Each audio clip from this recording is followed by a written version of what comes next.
An $11 million estate, no will, 7 years in court, and a suspicious document that appeared out of nowhere, claiming everything. That actually happened to a man named Joseph Stanka. His neighbors had no idea he was a multimillionaire, and he is not the only one. Today, I am going to walk you through 5 true stories of ordinary people whose estates became disasters, not because they lacked money, not because they lacked intelligence, but because they lacked a plan. By the end of this video, you will know exactly what mistakes to avoid and how to protect your family from the same fate. Here is what we are covering: 5 real cases, a millionaire janitor, a secret fortune in a Chicago bungalow, a Supreme Court battle over a 90-day mistake, a widow who lost 2/3 of her home, and a groundskeeper who got it exactly right. Some of these people had plans, some did not. The difference in outcomes is staggering. Let us start with the story that made national headlines. December 19th, 2016, a Chicago postal carrier noticed Joseph Stanka had not collected his mail in 3 days. When authorities entered his Gage Park bungalow, they found him dead in an empty bathtub. He was wearing a jacket. The heat was turned off. Stanka drove a 28-year-old car. He pushed a shopping cart to the grocery store.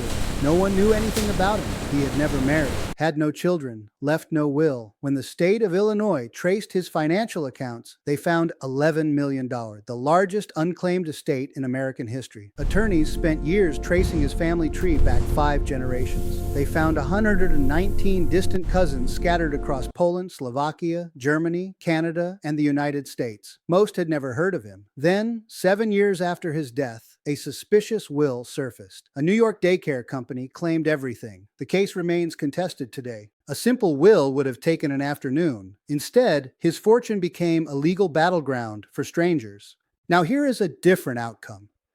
At a coffee shop in Brattleboro, Vermont in 2013, a customer paid for Ronald Reed's English muffin.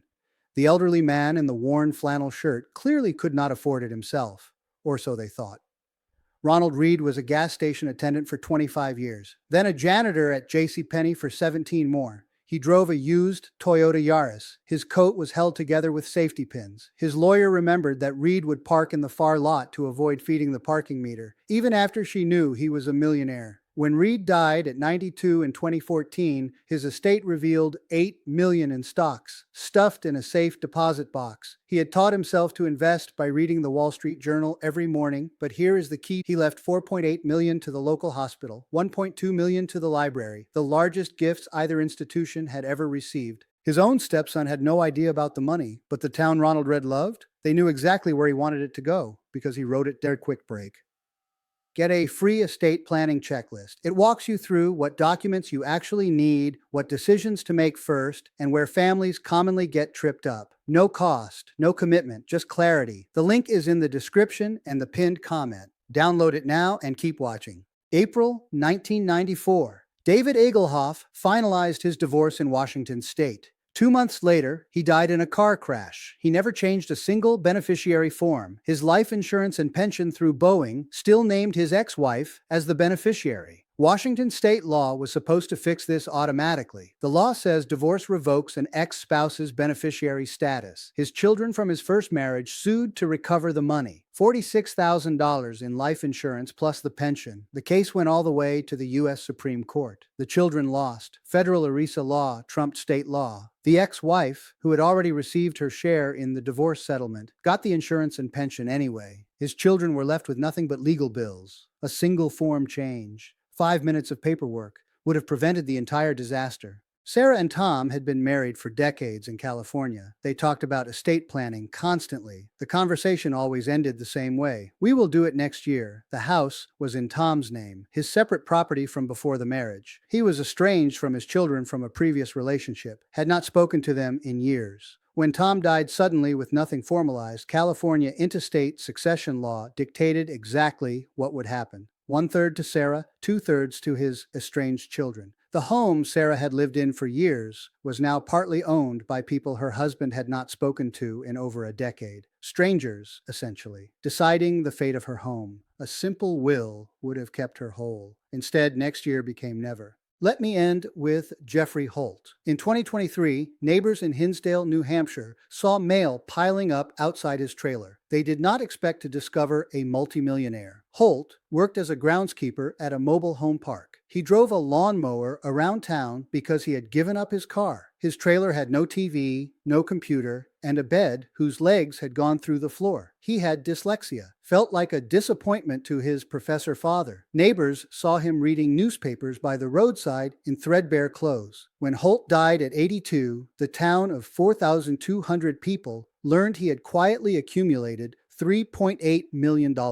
He had invested a payout from a grain mill years earlier, and he left every penny to benefit the community: education, health, recreation, culture. He specified exactly where he wanted his money to go, because unlike Joseph Stanka, Jeffrey Holt had a plan. Jeffrey Holt had a plan. Ronald Reed had a plan. Both men, neither wealthy by appearance, made sure their money went exactly where they wanted it to go. Joseph Stanka did not. Neither did David Aloff, neither did Tom. Stanka's $11 million is still tangled in court battles. Aloff's children watched their father's ex-wife collect his insurance and pension. Sarah lost 2/3 of her home to people her husband had not spoken to in years. The difference between these two groups was not wealth, was not education, was not access to expensive attorneys. It was action. The janitor who parked in the far lot to save quarters still made time to name beneficiaries. The groundskeeper who drove a lawnmower instead of a car still had a will that worked. Estate planning disasters do not discriminate by income. They discriminate by preparation.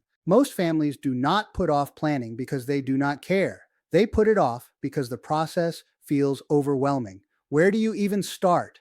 That is why I put together the free estate planning checklist. It walks you through what documents you need, what decisions to make first, and where families commonly get tripped up. No jargon, no confusion. Your family does not need a perfect plan. They need a plan that exists. Download the checklist right now. Link is in the description and the pinned comment below. And if you want to understand how to build your estate plan, watch this playlist.